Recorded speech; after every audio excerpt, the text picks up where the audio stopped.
much. Il n'y a pas assez de relatif. Et après, par contre, quand ça venait, mais.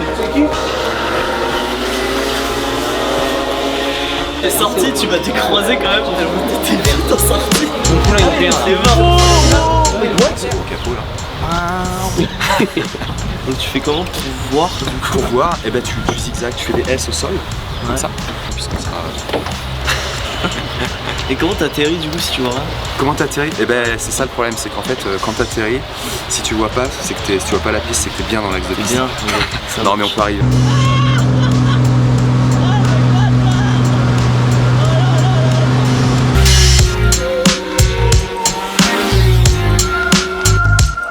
Bon Isaac, merci de nous accorder du temps dans ce stage FFSA. Tu viens de monter dans un avion, raconte-nous un peu les sensations. C'est honnêtement c'est next level. Hein. J'ai quand même piloté une F1 dans des bonnes conditions, la Red Bull l'année dernière à Abu Dhabi. Et enfin bref, c'était incroyable, mais ça c'est juste c'est un autre niveau quoi. Enfin les pilotes de chasse et tout, c'est bref, moi j'attends juste une chose, c'est de remonter dans un avion comme ça et d'apprendre, tu vois. Mais honnêtement le plaisir que je prends à monter à bord de ça, c'est autre chose. En termes de sensations, c'est plus fort qu'une Formule 1. Ouais, beaucoup plus. En quel Déjà, quel juste ça bat une F1 en termes de performance, enfin, en termes de G que tu peux prendre, ça les double, presque. Donc voilà, et c'est maniable, puis t'es dans l'air en fait, surtout. Tu voles, donc non, c'est fou. à refaire. À refaire. Isaac, il y a quelques jours, tu étais à Monaco. On parlera un peu plus tard de ta saison 2024, mais déjà, comment vas-tu? Comment vas-tu après cette presque victoire à Monaco? Ça y est, on est remis? Ouais, moi honnêtement, je vais bien. Hein, deuxième place, ça joue les wins tous les dimanches. Moi, tout va bien. J'ai refait mon retard et je suis sur une bonne lancée. Quelle est la première chose que tu as pu faire après t'être isolé? Tu as répondu aux obligations médiatiques après la course, et puis après la première chose pour décompresser, qu'est-ce qu'on fait dans ces situations-là? En fait, moi, la pression, l'énervement et tout, elle est retombée dans les interviews, pendant les interviews. Idéalement, c'est tu sors de la voiture et tu vas t'isoler, mais le truc, c'est qu'il faut être professionnel, t'as pas le droit. Il y a un podium à faire, il y a un truc, donc il y a des procédures. Et puis voilà, j'ai passé l'âge de péter un câble après la séance, quoi. Donc non, j'ai rien fait, j'ai juste rejoint mes parents, je suis allé manger. Il n'y a pas grand chose à faire. C'est ta deuxième saison de Formule 2. On va revenir brièvement sur ta première chez Hi-Tech. C'était une autre équipe. Quel bilan tu tires de cette première saison en F2? Écoute, c'était ma première saison difficile en monoplace, où il fallait accepter, tu vois, parfois que ça jouait pas devant. Donc j'ai mis du temps à accepter. Et du coup, j'ai dû revoir mon approche en fait. C'est se contenter d'une 8e place. Tu vas réussir à avoir cette 8e place. Par contre, c'est irréalisable d'aller jouer la pole, mais tu veux aller la chercher quand même. Là, tu te mets dans des situations compliquées et tu te retrouves 15e en qualif, et ça m'est arrivé plein de fois. Donc j'ai su revoir mon approche, et puis ce que j'ai appris, mon gars, c'est que maximiser les résultats quand la voiture elle marche, c'est le plus important. Et aussi quand elle marche pas, mais quand elle marche, faut être impérial. Arrête-moi si je me trompe, mais lorsque j'écoute ton discours, j'ai l'impression finalement que cette saison, qui a été du coup compliquée sportivement pour toi, ou en tout cas nouvelle d'un point de vue sportif, tu as beaucoup appris de cette saison 2023. Ouais, en fait, le truc c'est que idéalement, des saisons comme ça, faut en faire plein, des saisons pourries. Mais le truc c'est que dans nos carrières à nous, en fait, on n'a pas le temps de se poser et d'apprendre. En fait, faut gagner. Sinon, tu peux être viré, tu peux perdre ton baquet, tu peux te retrouver dans d'autres catégories. Du coup, on n'a pas l'apprentissage optimal, tu vois, en fait. Parce que maintenant, les critères, c'est faut arriver jeune, faut arriver. Du coup, tu prends plus le temps vraiment d'apprendre bien. Oui, c'est sûr que si j'arrive en F1, par exemple, si je fais le comparatif, si j'arrive en F1 en 2025 ou 2026, peu importe, le Isaac qui a fait cette saison chez Hightech, il est beaucoup plus fort que le Isaac qui est allé directement dans un top team, qui a gagné et qui est allé en F1 en 2024, tu vois. C'est ça le truc. Mais par contre, ça te complique tes chances d'y aller. Mais ça te rend plus fort. Et tu as eu d'autres difficultés chez Hightech tout au long de la saison. Tu as eu quelques résultats. Il y a eu le podium, il y a eu la presque victoire, en tout cas victoire qui n'a pas été comptabilisée à Zandvoort. Et puis il y a eu des moments plus compliqués. Tu joues le podium à Melbourne, tu es percuté par Roy Nissany. Tu avais justement l'occasion de te montrer, de briller sur ces instants-là. Mais est-ce que tu as eu des phases un peu plus compliquées, je ne sais pas, dans l'apprentissage, dans le relationnel avec l'équipe Explique-nous un peu aussi cette saison de découverte en Formule 2. Déjà, le truc, c'est que j'ai eu la voiture parfois sur des week-ends qui marchaient fort. Mais le truc, c'est quand tu as l'habitude de jouer derrière et tout, j'ai l'impression que tu oublies comment jouer aux avant-postes et comment la faire marcher la voiture. Donc, j'ai pas saisi mes chances quand la voiture elle marchait fort. C'est dommage. Et sinon, du point de vue de l'équipe, c'était compliqué la relation avec les ingés. Pour certaines raisons, voilà, je me sentais pas investi, tu vois, dans le travail, tu vois, j'étais pas épanoui dans l'équipe, donc voilà. Tu me parles d'épanouissement, passons à 2024. Campos Racing. Déjà, première question. ¿Podemos hacer la entrevista en español? ¿Hablas español? Non hablo espagnol. Non hablo espagnol. Campos, donc écurie espagnole du côté de Valence. Raconte-nous déjà tes premières semaines chez Campos, ce passage 2023 Hightech, 2024 chez Campos. Tu as fait, je crois, les tests de fin de saison directement chez Campos. Quelles ont été tes premières impressions au volant de cette nouvelle voiture? En fait, je me rappelle très bien, tu sais, j'ai fait mon week-end à Abu Dhabi avec Hightech, fin d'année. Et du coup, 3 jours après, je me retrouve dans la Campos pour les tests et là, directement, ça joue devant. La référence, de toute façon, c'était Victor, parce que lui, il bougeait pas d'équipe, il était fort toute l'année. Et là, je voyais que j'allais vite. Surtout en simu-qualif, elle allait vite. En simu-course, ça marchait fort aussi. Et là, j'ai fait OK, là, bon, de toute façon, c'est qu'une piste. Comme ça, c'est une voiture qu'on n'utilisera plus pour l'année prochaine. Mais déjà, putain, je me sens beaucoup mieux. Enfin, je finis le tour et je suis devant, tu vois. Donc ouais, je me sentais bien. L'équipe, elle avait l'air très heureuse et contente de m'avoir. Et très à l'écoute surtout. Donc ouais, ils sont très humbles leur approche et très ouverts d'esprit. Donc je me suis senti à l'aise direct. Pour avoir le meilleur Isaac Hadjar, tu as besoin de te sentir aimé, de te sentir écouté au sein d'une structure? Ouais. Et je veux que quand je parle, tu vois, les ingés, ils écoutent, parce que moi, je pense pas dire de bêtises. Je suis très investi, je pose beaucoup de questions. Et j'ai envie que l'ingénieur, il me challenge comme moi, je le challenge. Tu vois, je le bombarde de questions, et puis on travaille comme ça. Et puis, enfin, les Espagnols, ils sont bons vivants en plus. Moi, ça me plaît. Et si je te parlais d'épanouissement, là, je suis vraiment épanoui. Justement, il y a eu un autre changement qui est même le changement majeur entre 2023 et 2024, ce sont ces nouvelles monoplaces. Explique-nous, avant même de parler du pilote, explique-nous déjà les principaux changements entre la monoplace que l'on a eue ces dernières années en Formule 2 jusqu'en 2023 et cette nouvelle voiture en 2024. Honnêtement, d'un point de vue pilotage, si la voiture ressemble à la même chose, je monte d'une à l'autre, j'aurais du mal à sentir beaucoup de diff. C'est très light ce qu'ils ont fait, parce que de toute façon c'est le même moteur, c'est la même boîte, t'as le même poids quasiment, t'as les mêmes pneus. Donc déjà rien qu'avec ça tu te dis c'est kiff-kiff. Par contre l'aéromap elle est complètement différente. Et honnêtement moi de ce que j'ai senti dans les virages lents, moyenne vitesse c'était pareil, mais j'ai senti qu'il y a une amélioration sur les freinages. Je trouve que ça freine mieux et dans les virages rapides ça passe un peu plus fort.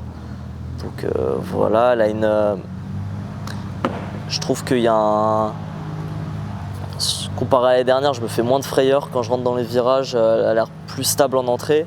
Donc ça j'aime bien parce que j'aime pousser les entrées. Donc moi ça me convient beaucoup.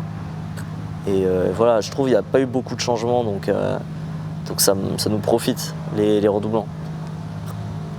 Ce début de saison, il est plutôt intéressant d'un point de vue comptable. Tu es deuxième du championnat après 5 meetings.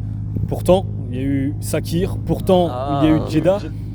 Est-ce que tu qualifierais de miraculeux le fait que tu sois à cette place-là au championnat, 2 points du leader après 5 meetings? Ouais, parce qu'en fait, tu vois, pour moi dans ma tête, j'ai l'impression d'avoir fait 3 meetings sur 5. Et j'ai envie de dire, tu vois, la malchance que j'ai eue, si c'est ça sur toute la saison, c'est pas énorme. Et tout le monde va. Dans une saison, tu peux pas avoir chaque meeting, toutes les courses parfaites. Donc bon, tu vois, je l'accepte. C'est dur quand même que ça arrive dès les 2 premières quand j'ai besoin de résultats. Et ouais, les 3 derniers week-ends qu'on fait, on marque le plus de points. Donc clairement, on est les hommes à battre, on va dire. Clairement. Et puis ouais, tu m'aurais dit après Jeddah que je serais à 2 points de la tête après Monaco. J'aurais signé direct. Je ne sais pas d'ailleurs si tu peux en parler, mais quels étaient les problèmes? Parce qu'il y a eu 3 abandons mécaniques lors des 2 premiers week-ends, donc 4 premières courses. C'est des problèmes mécaniques, est-ce que tu peux en dire plus? Est-ce que tu sais déjà, est-ce que vous connaissez la raison? Déjà, ouais, même moi, honnêtement, j'étais tellement énervé, je voulais même pas savoir c'était quoi le problème, je me suis barré. C'était en fait le fait d'avoir eu 3 fois le même problème dans un week-end, je sais que c'était relié à fuel pump, tout ça. À chaque fois, c'était un truc différent.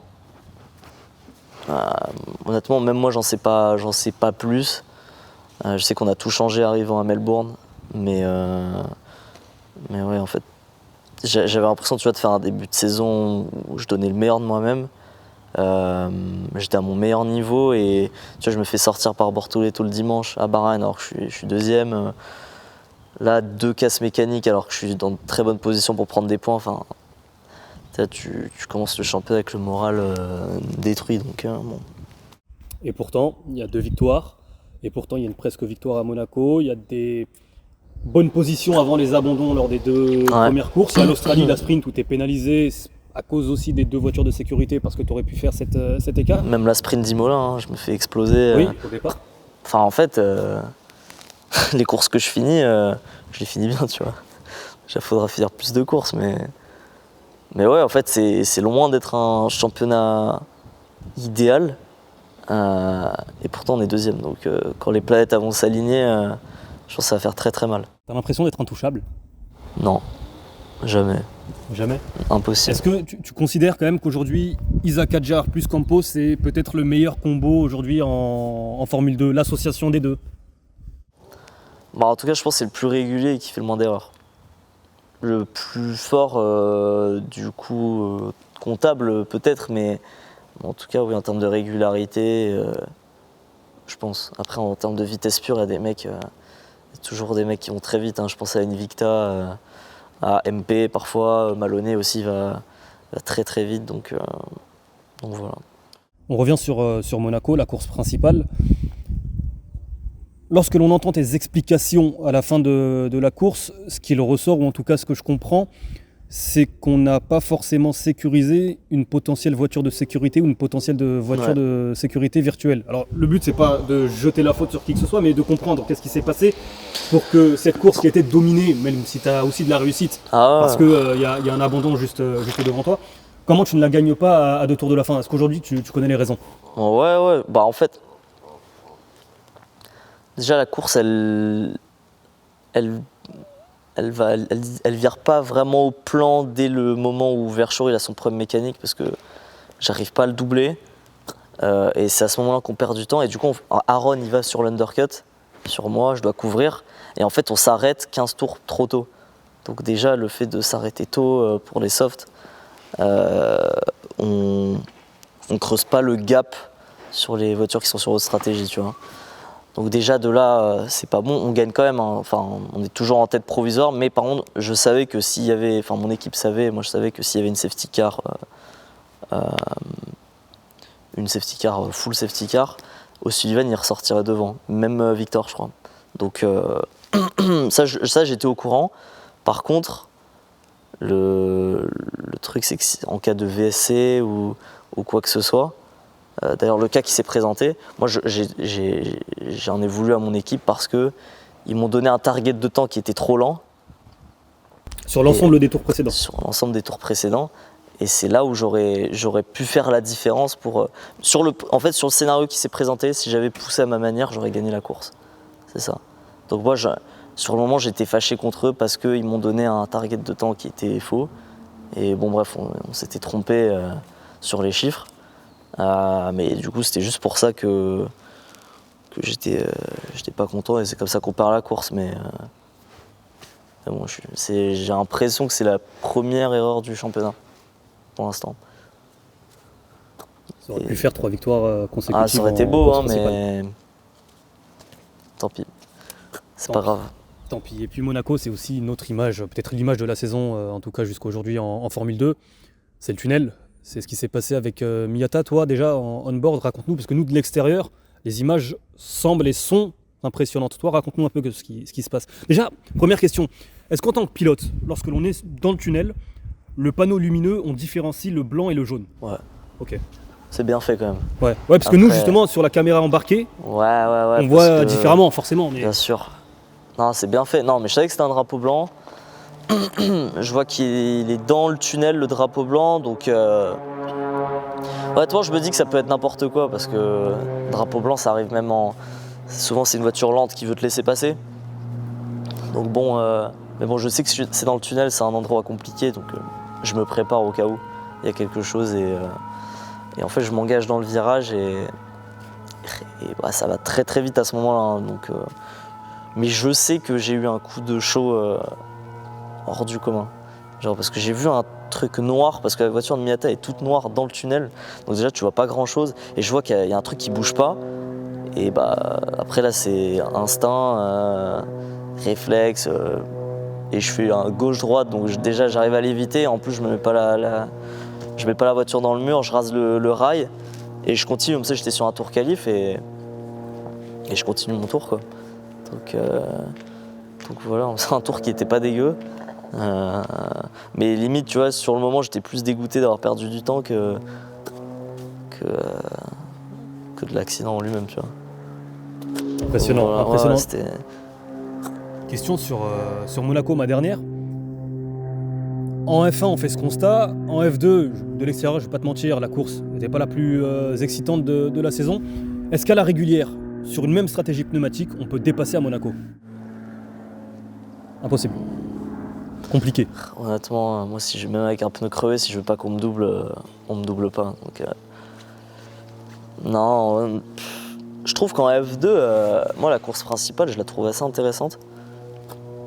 D'ailleurs, tu vois, en F1, s'il y avait eu une VSC ou quoi que ce soit, le 15e, il n'aurait pas gagné la course. Hein. Ouais, mais c'est un aspect stratégique, c'est un aspect hors. Mais voilà, sur une course à la régulière, mais de toute façon, tu signes pour ça. Quand tu arrives à Monaco, on sait que la course, ça se joue à la qualif. Mais d'ailleurs, nous, on est. Ce qu'on se dit, enfin moi, ce que je me dis, c'est que c'est la meilleure séance qualification de l'année. Et je suis là pour ça. Je suis là pour la qualif.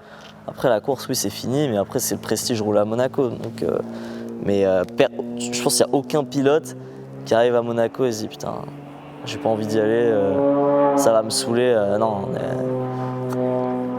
voilà. La saison dernière, il y a eu un moment fort, ce sont tes débuts en Formule 1. Alors peut-être que cet entretien, on aurait dû le réaliser avant que tu montes en avion. Mais raconte-nous un peu les sensations la première fois à Mexico et puis derrière à Abu Dhabi, AlphaTauri pour le roulage à Mexico, Red Bull alors que Victor est en train de s'amuser en haut, Victor Martins, et Red Bull du côté d'Abu Dhabi. Déjà les premières sensations de découvrir et de rouler en Formule 1 et puis ensuite dans un second temps l'aspect performance. Ouais, moi je sais pas à qui c'est arrivé, mais découvrir une F1 en séance officielle, je sais pas si ça s'est déjà fait.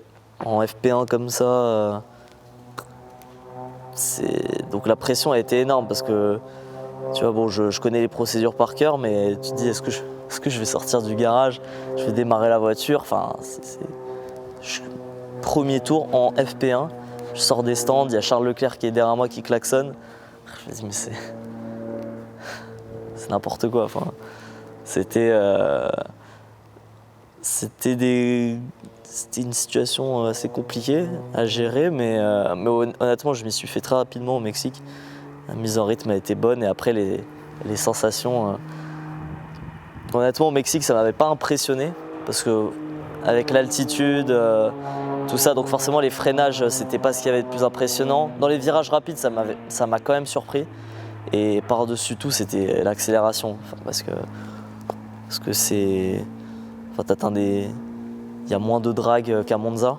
Donc, autant te dire que la F1, elle est libérée et quand t'accélères, ça fait très mal. Et après, à Abu Dhabi, c'était le step de dessus. J'ai l'impression de passer à une autre catégorie parce que là, retour sur une piste normale, altitude classique, dans la Red Bull, la meilleure voiture de la grille. Et là, je me souviens quand je passe le train de soft et les pneus ils durent un tour, mais ça allait tellement vite, enfin, j'arrivais pas à. Enfin, je pouvais pas exploiter le grip, j'étais trop loin. Donc, mais c'était fou. Pendant un tour, c'était incroyable. Et quelles ont été tes surprises, tes facilités, tes difficultés aussi en Formule 1? Tu t'attendais à un truc compliqué, ça ne l'a pas été, et inversement, tu t'attendais à un truc peut-être plus facile qui a été un peu plus compliqué que prévu? Non, parce que la préparation, elle est tellement bien faite. T'as ce à quoi tu t'attends avant de monter et après. Et non, moi, il n'y a rien qui est sorti du lot. Moi, je me suis dit, ouais, les freinages, ça va être fou. C'était impressionnant, mais pas plus que ce que je pensais. Dans les virages rapides, c'était pareil. Enfin, à un moment donné, tu vois, quand tu grandis avec la F1, tu vois tellement de vidéos. J'ai quand même une expérience en F2. Tu arrives à faire les estimations tout seul, et quand tu arrives dans la F1, c'est ce que tu imagines, et c'est magnifique. Donc voilà. Tu parlais de préparation. Ça revient un peu à l'actualité du début de saison avec Oliver Bearman chez Ferrari à Jeddah. Il n'y a plus d'essais privés limités. Donc un jeune pilote aujourd'hui ne peut plus piloter une Formule 1 illimitée comme ce fut le cas il y a encore une vingtaine d'années. Par contre aujourd'hui, avec tous les outils technologiques à votre disposition, on a l'impression que vous arrivez plus préparé physiquement, mais aussi plus préparé à la Formule 1 que jamais. Est-ce que je me trompe? Ouais, je pense. Ouais. Parce que ça te saute à la gueule quand même. Une F1, surtout les F1 de maintenant, on parle pas des F1. Enfin, je sais pas, là, c'est. Débuter en F1 avec les performances qu'elles ont aujourd'hui, quand tu vois l'écart qu'elle a avec la F2, c'est too much. Et arriver sans essai privé comme moi je l'ai fait, c'est pas facile, mais c'est là où tu kiffes le plus par contre. Mais moi je trouve qu'on n'est pas. Bah, bien sûr on est préparé au mieux sur le simu, avec les ingénieurs, ça y a rien à dire, mais il n'y a rien qui se rapproche d'aller en piste avec la voiture. Donc science-fiction, si demain tu as un des deux pilotes Red Bull qui est suspendu, se blesse et tu le remplaces, tu arrives le samedi matin et tu réalises des bons résultats, tu termines dans les points, tu es à quelques millièmes de la Q3, c'est ce qu'avait fait Bearman à Jeddah. C'est une grosse performance, c'est une immense performance pour un pilote qui découvre la F1. C'est très très très très fort. C'est très très fort. Voilà. Autre moment fort en 2023, on a parlé de la F1, on a parlé de ta saison de F2. Il y a eu Macao. C'est quoi Macao? Raconte-nous un peu. Qu'est-ce que c'est? Parce que pour nous, fans de F1, fans de sport automobile, dans notre imaginaire, Macao, c'est... Déjà, il faut être fou pour aller là-bas. C'est une piste, honnêtement, c'est une piste de détraqué. C'est vraiment, mais... C'est vraiment différent de Monaco. En fait, Monaco, moi, ce que j'aime avec cette piste, c'est que pour aller vite en qualif, t'as pas besoin d'une prise de risque maximale. Je parle bien sûr des... Bon, ce que tu fais avec les rails et l'espacement, ok, ça c'est une chose. Bien sûr, il faut maximiser la piste, mais la manière de le faire, ça veut dire que t'as pas besoin de pousser les entrées, t'as pas besoin de freiner au dernier moment. Tu peux toujours optimiser. Il y a plusieurs manières d'aller vite à Monaco et c'est ça que j'aime. Macao, t'arrives, c'est celui qui freine le plus tard qui va le plus vite. Il n'y a pas de... Tu freines et après le virage, il y a pas mal de virages à 90 degrés comme ça où tu braques, tu remets les gaz et c'est juste à quel point tu peux freiner tard sans t'exposer dans le rail. Et honnêtement, je me souviens, c'était pendant ma saison d'F2, j'ai fait la FP au Mexique et là je reviens dans une F3. Alors j'ai pas roulé dans une F3 depuis un an. Là j'ai eu du mal pendant les essais et j'arrive en qualif Là, je déconnecte le cerveau et je me souviens, je fais à 1/10 de la pole. Je finis 4e derrière les Top Gun de la F3, derrière Browning, Mini et Beganovic. Et là, j'ai fait putain, je suis bon. Là, je l'ai. Après juste des essais, je me souviens, parce qu'il y avait des pilotes d'F2 qui étaient venus faire une pige. Donc j'étais content d'être devant eux. Et bon, après les courses, ça se sont passées en mode Macao, hein, carnage. Mais la séance qualif, honnêtement, elle était très intense et je suis très content de l'avoir fait. J'ai checké le truc. J'ai toujours voulu faire Macao pour me tester et je suis très content du résultat. Si on te propose de nouveau, tu le refais? Faut se motiver, mais je sais pas honnêtement. Tu penses que la limite de Macao c'est la F3 ou on peut amener une F2 à Macao, tu penses ou... Bah en fait le problème de la F2 serait la taille. Mais tu vois une F3 tu peux la booster encore plus et ça le fera, tu vois. Tu peux rajouter de la puissance de l'aile. Mais déjà la F3 tu te rapproches du max que tu peux faire là-bas. Honnêtement moi ça m'a vraiment occupé. Hein. T'as joué encore les étoiles dans les yeux quand tu parles de Macao, c'était... Laisse tomber, c'était un autre level d'adrénaline. On parle d'adrénaline, on va revenir à ton avenir et je pense forcément à la Formule 1. Est-ce que déjà aujourd'hui, on est au mois de mai, est-ce que tu as une idée de ce que sera ta saison 2025? Alors j'imagine que c'est aussi dépendant de ta suite de saison en Formule 2. Est-ce que tu y penses déjà? Bah bien sûr j'y pense. Après... Là, mois de mai, je sais qu'il n'y a rien qui se fait concrètement. En fait, on est dans la période de faut prouver. En fait. Donc, il ne se passe rien en dehors. Mais par contre, sur la piste, c'est là où on regarde. Et de toute façon, c'est clair, hein, les décisions, elles sont toujours prises après, après Spa, du coup, cette année. Donc, avant la pause. Et donc là, il me reste 5 meetings d'F2 avant cette pause. Et il va falloir faire mal. Est-ce que tu as des garanties d'accéder à la F1 selon un carnet d'objectifs que tu remplirais ou pas? Non. Donc on attend. C'est ça. Merci beaucoup Isaac Adjar. Pas de problème. Merci.